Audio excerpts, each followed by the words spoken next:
저는 교회가 개척된 이래로 사탄과 싸우는 강력한 교회가 되게 해달라고 계속해서 기도해 왔습니다. 그러나 우리 교회 역시 그리고 제 자신도 사탄에게 얻어맞을 때가 결코 적지 않습니다. 그러나 올 한 해 교회 사역들을 되돌아보면서 사탄에게 애타한테 섬기는 교회가 묵직한 어퍼컷 한 방을 여러 번 사탄에게 적중시켰다. 저는 그렇게 확신합니다. 참 통쾌하더라고요.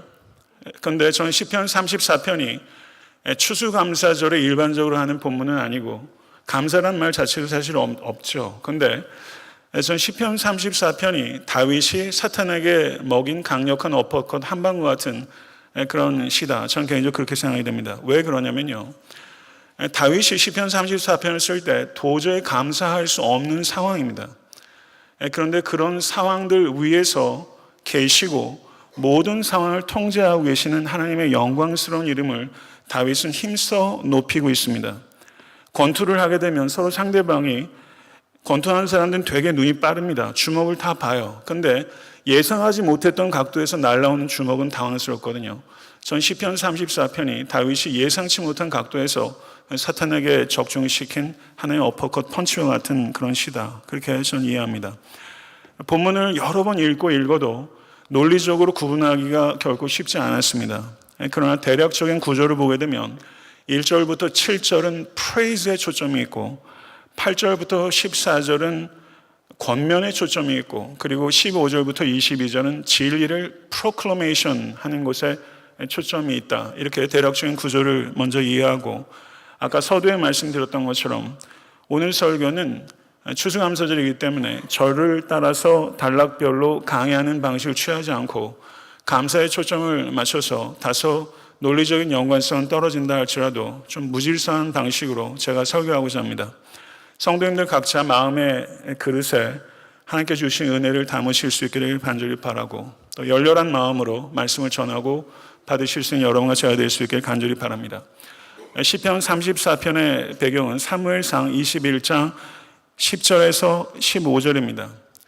잘 아시는 대로 다윗이 목숨을 부지하기 위해서 블레셋 가드 땅에 갔고 그리고 자신의 정체가 노출이 돼서 미친 척하고 그리고 낙서를 하고 침을 줄줄줄 수염에 흘리며 간신히 구명도성에서 광야로 도피해서 거기에서 쓴 시, 그것이 바로 시편 34편입니다. 다윗은 높지방으로 도피해서 거기에서 빵 몇 덩어리를 먹기 위해 경건한 제사장 아히멜렉을 거짓말로 속였고 그리고 그 결과로 아히멜렉은 사울에게 죽임까지 당했습니다. 그리고 블레셋 가드 땅으로 가서는 말씀드린 대로 미친 척을 해야 했습니다. 그런데 시편 34편 8절을 보니까 다윗이 이렇게 말합니다. 너희는 여호와의 선하심을 맛보아할지어다. 입맛이 너무 센데 여호와의 선하심을 맛보아할지어다. 참 얼척도 없는 권면을 하고 있어요. 성도 여러분, 가드에서 다윗은 두려움으로 들끓었습니다. 여러분도 올 한 해 그런 시간들 지나왔고 저 역시도 두려움에 들끓을 때 있습니다. 그러나 가드에서 광야로 간 다음에 다윗은 오늘 설교의 제목이 저를 한번 따라해 보시기 바랍니다. 끌어 넘치는 감사. 존 스타트의 표현이에요. 존 스타트가 시편 34편을 묵상하면서 끌어 넘치는 감사를 표현했어요. 생소한 표현인데 제 마음에 너무 와닿더라고요. 끌어 넘치는 감사가 이 시편 34편에 있대요. 가드에서는 끌어 넘치는 두려움이 있었는데 광야에서 끌어 넘치는 감사가 이 다윗에게 있었습니다. 그런데 이 들끓는 감사를 다윗이 시로 표현할 때는 너무나 차분합니다. 너무나 세심하게 주의를 기울여서 그 들끓는 감사를 표현했어요. 왜 제가 그렇게 얘기를 하냐면요. 히브리어로 시편 34편을 읽으면 문학적 양식으로 답관체라고 합니다.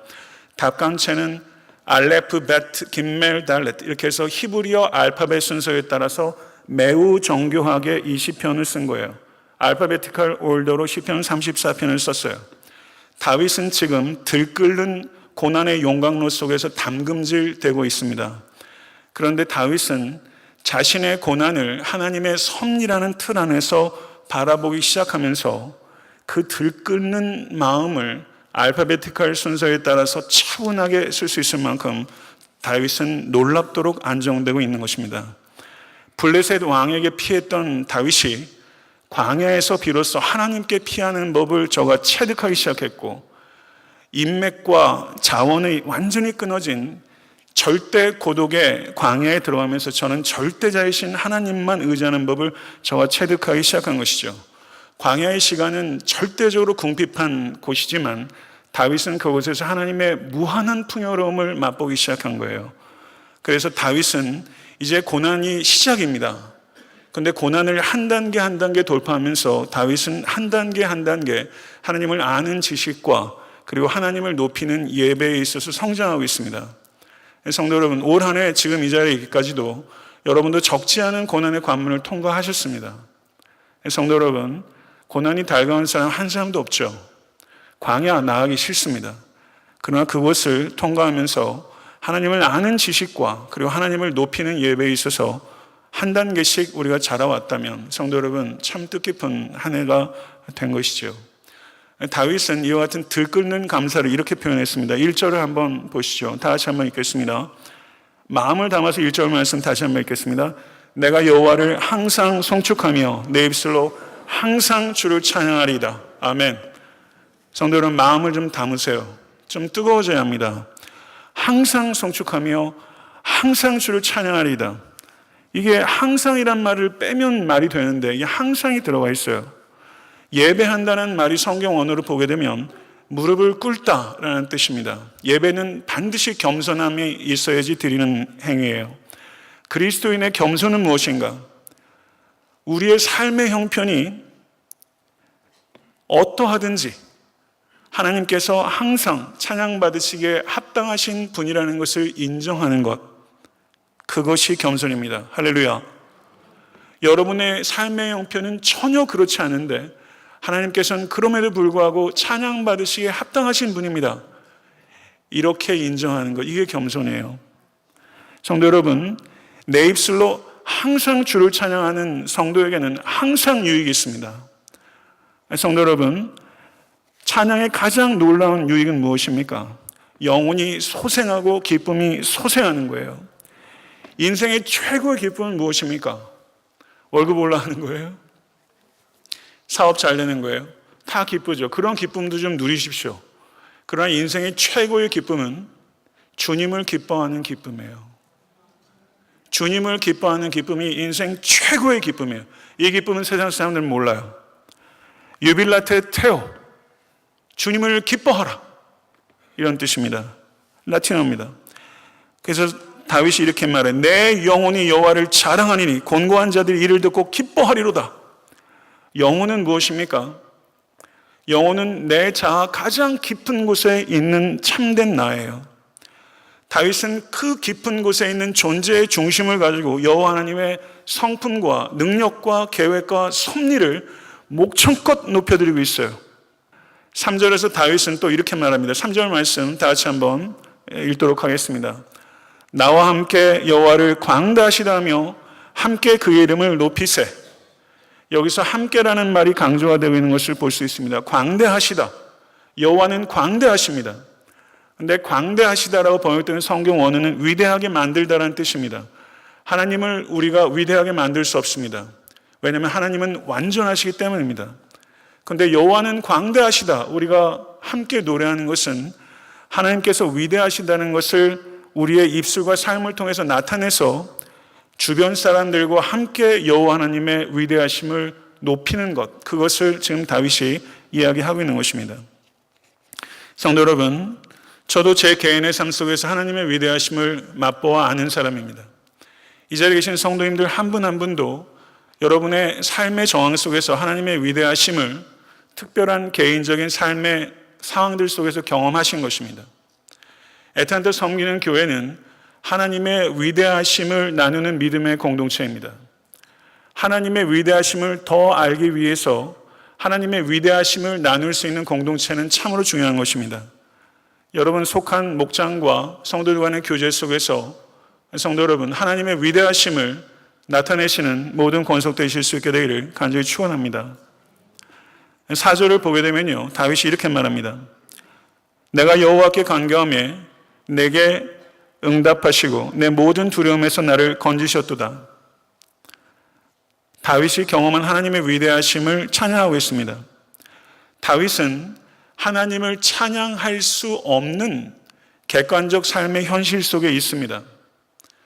그런데 인간적인 눈으로 보게 되면 하나님을 도저히 찬양할 수 없습니다. 그러나 그와 같은 상황 속에서 다윗은 여호와 하나님의 이름을 힘써 찬양했습니다.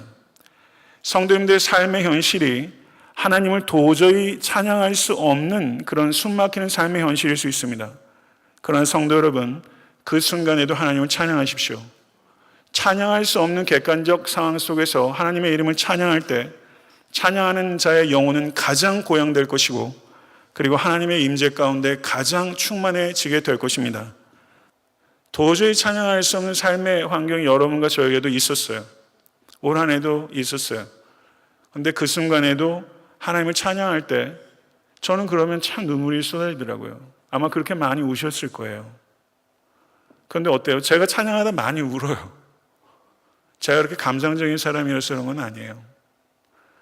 그런데 하나님을 찬양하면서 눈물이 나면요, 그 끝은 이렇게 웃게 되더라고요. 그래서 하나님의 그 은혜를 찬양하는 것은 항상 울음과 웃음을 동반하는 아주 믹스드 필링이에요. 성도는 그렇게 많이 울기도 하셨고 많이 웃기도 하면서 평생을 살아오셨고, 그리고 지금 이 자리에 계신 것을 믿습니다. 성도 여러분, 하나님의 이름을 높이는 것에서 우리는 흥분을 가지고 있는 사람이에요.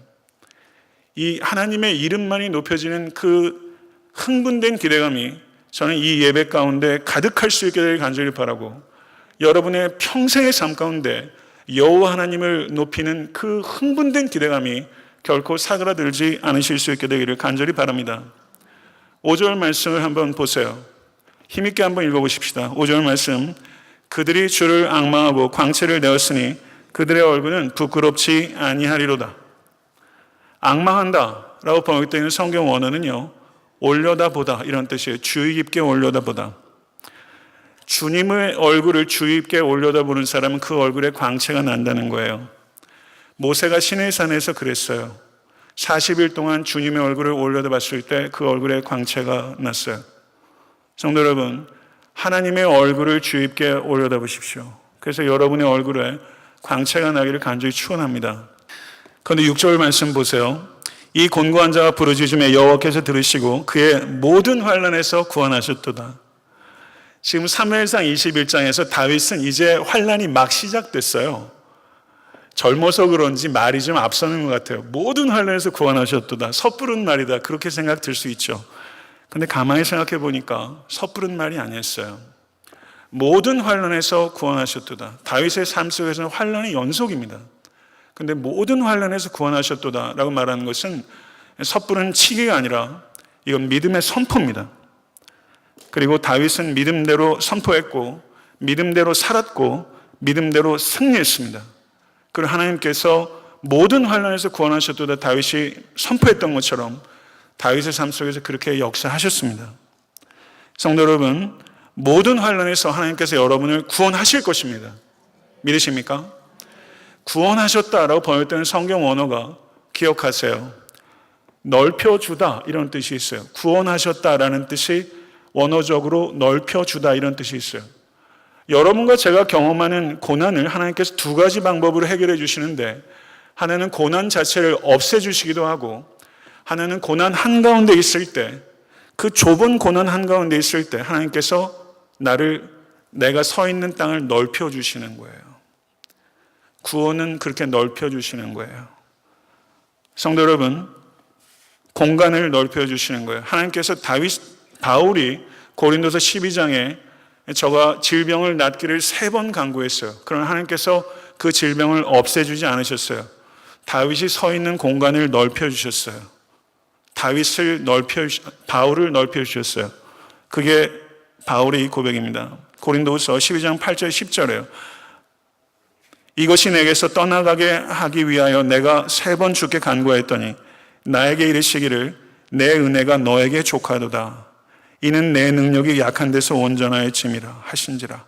그러므로 도리어 크게 기뻐함으로 나의 여러 약한 것들에 대하여 자랑하리니 이는 그리스도의 능력이 내게 머물게 하려 함이라. 그러므로 내가 그리스도를 위하여 약한 것들과 능욕과 궁핍과 박해와 곤고를 기뻐하노니 이는 내가 약한 그때 강함이라.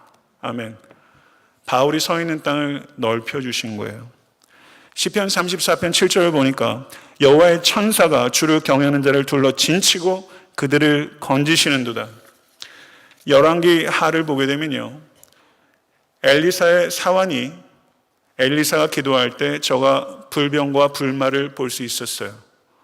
여러분 천사 보신 분 있으세요? 거의 없으실 거예요. 그러나 우리 눈에 보이지 않아도 엘리사의 사환이 눈이 열려서 거기를 진치고 둘러선 천사가 있었던 것처럼 여러분과 저의 삶에도 하나님의 군대가 우리를 지키고 보호하고 계심을 믿으실 수 있게 간절히 바랍니다. 여러분께서 오늘 이 자리에 있기까지 해도 여러분 주변에 천사 같은 사람들이 있었을 거예요.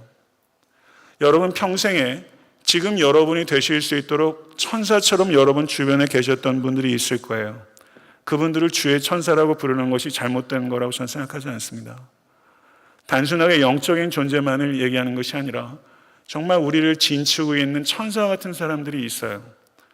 저는 목회자로서 여러분들 천사처럼 지키고 보호하는 목회자가 되고자 하는 소망이 저에게 있어요.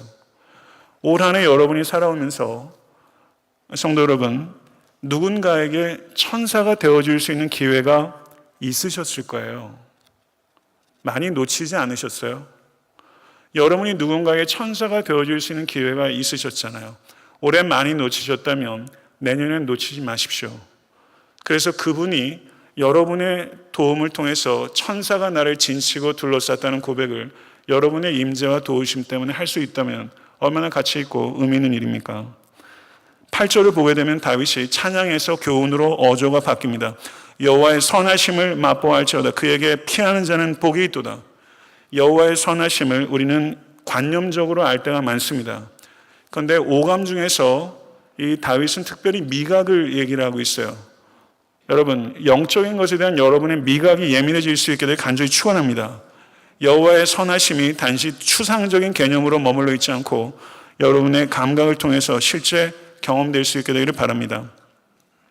나치 독일의 악명 높은 수용소인 라벤스부르크에서 죄수로 오랫동안 갇혀 있었던 네덜란드 사람 코리 텐붐 여사가 라벤스부르크에서 생활한 후에 33년 동안 자신의 집이 없이 살았어요.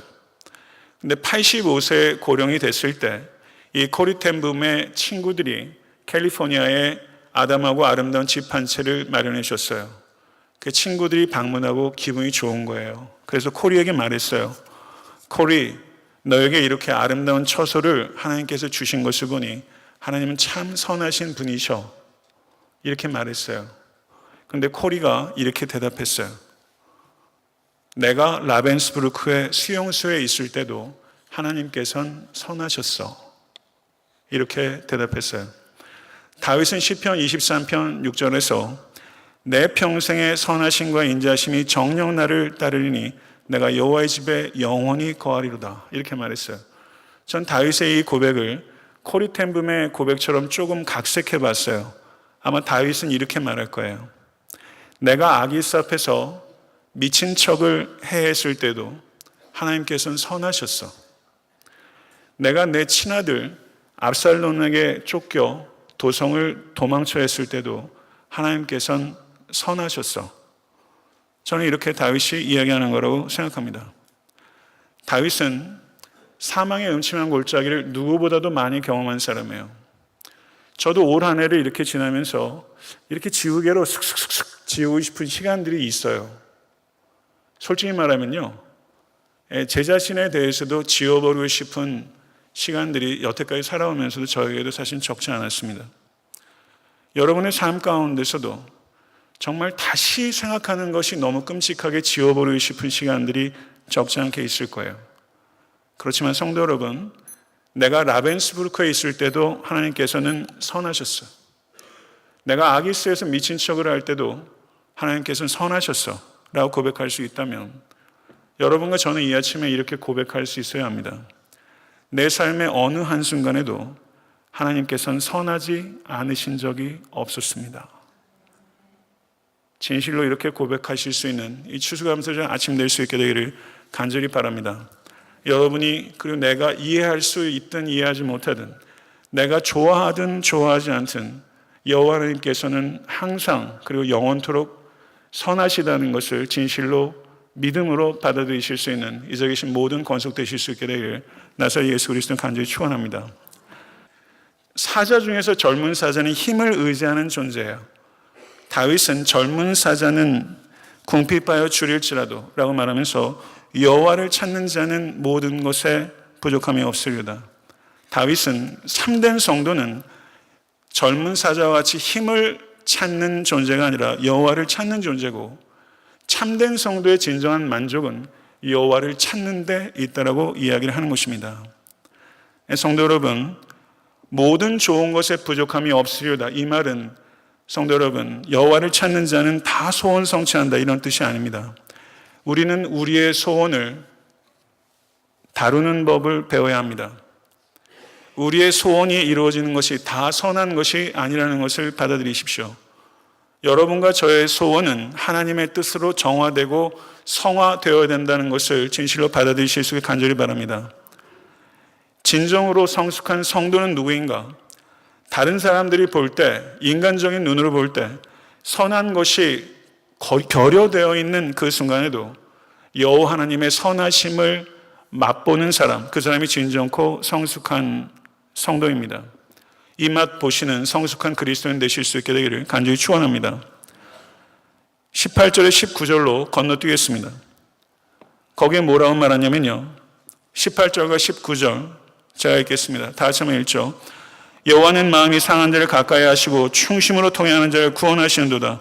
의인은 고난이 많으나 여호와께서 그의 모든 고난에서 건지시는도다. 이 말은 하나님께서 모든 소망을 잃은 자를 구원하신다는 뜻입니다. 제가 좋아하는 여성 신학자 중에 마르바 던이라는 신학자가 있는데요, 이 마르바 던은 남편에게 버림받은 상처가 있는 신학자예요. 그런데 마르바 던의 친구가 마르바 던에게 이렇게 말해 주었어요. 무슨 일이 너에게 생겨도 나는 너의 친구야. 이렇게 말해 줬어요. 무슨 일이 너에게 생겨도 나는 너의 친구야.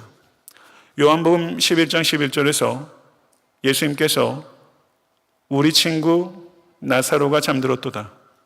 그러나 내가 깨우러 가노라.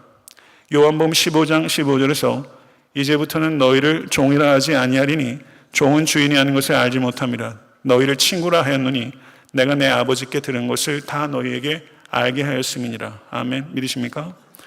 주님은 우리에게 이렇게 말씀하시는 거예요.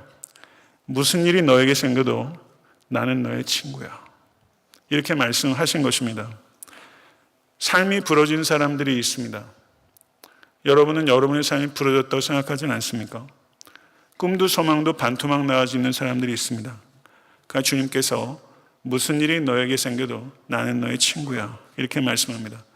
의인은 고난이 많으나 성경은 정직합니다. 그리스도인들은 삶의 무게를 결코 경솔하게 다루어서는 안 됩니다. 그러나 삶의 무게를 지나치게 심각하게 다루어서도 안 됩니다. 여호와께서 모든 고난에서 우리를 건지실 것이기 때문입니다. 성도 여러분, 미래에 무슨 일이 일어날지 우리들은 모릅니다. 그러나 하나님께서 모든 것을 알고 계신 것을 믿습니다. 그리고 하나님께서는 자신이 하는 일을 정확하게 알고 계십니다.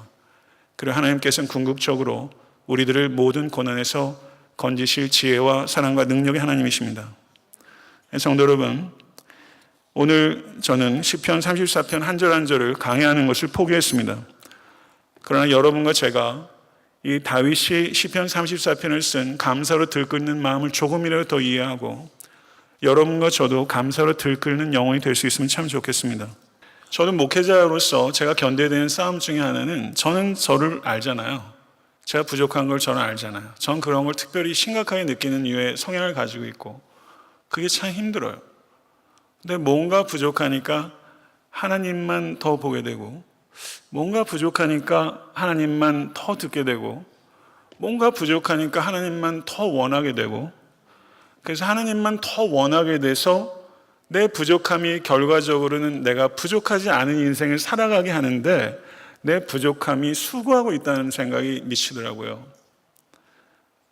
그래서 저는 목사로서, 한 인간으로서 제 부족함을 채우기 위해서 최대한 노력을 할 겁니다. 그럼에도 불구하고 저는 많은 부족함을 가지고 이 땅에서 여행을 하게 될 거예요. 여러분도 마찬가지예요.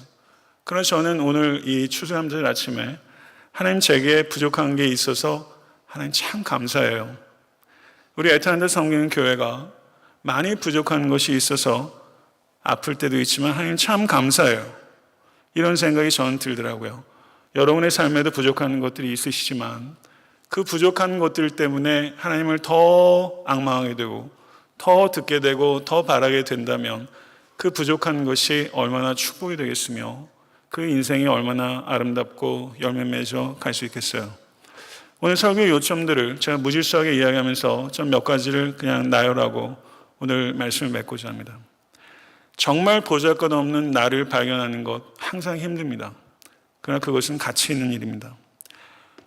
나의 고난을 통해서 하나님의 섭리 안에서 내 고난을 바라보는 것, 절대 고독의 광야에서 절대자이신 하나님을 더 신뢰하는 것, 내 입술로 항상 여호와 하나님의 성품과 능력과 계획과 섭리를 찬양하는 것, 하나님의 위대하심을 나누는 거룩한 사랑의 공동체를 만들어가는 것, 하나님의 이름을 높이는 것에 흥분된 기대감을 항상 지키는 것, 하나님의 얼굴을 주의 깊게 올려다봄으로 하나님의 영광을 반사하는 얼굴을 갖게 되는 것, 고난을 없애주시기도 하고 고난의 자리에 공간을 넓혀주시기도 하면서 이기게 하시는 하나님을 더 사랑하게 되는 것, 누군가에게 천사가 될 수 있는 기회를 결코 놓치지 않는 것, 선한 것이 정말 조금도 보이지 않는 환경 속에서도 모든 상황을 다스리시고 통치하고 계신 하나님의 선하심을 맛보아하는 것, 젊은 사자의 힘을 의지하지 않고 여호와 하나님을 찾고 그 안에서 만족하는 것, 우리의 소원을 하나님의 뜻으로 성화시키고 정화시키는 것, 삶의 무게가 참 크지만 지나치게 경박하게도 지나치게 심각하게도 다루지 않는 것, 부족한 것 때문에 하나님을 더 듣고 하나님을 더 바라보고 하나님을 더 사랑하며 살아가게 되는 것, 부족한 것에 감사하게 되는 것, 이것이 오늘 시편 34편에서 제가 무질서하게 설교한 내용의 요약이에요. 성도 여러분, 정말 이 말씀을 여러분과 저의 신비에 새기고 오늘 정말 하나님 앞에 우리의 영혼이 단정하게 앉아서 다윗이 그 절박한 광야에서 어떻게 알파벳 순서로 시를 쓸 생각을 했을까요? 그 차분함은 도대체 어디에서 나오는 것입니까?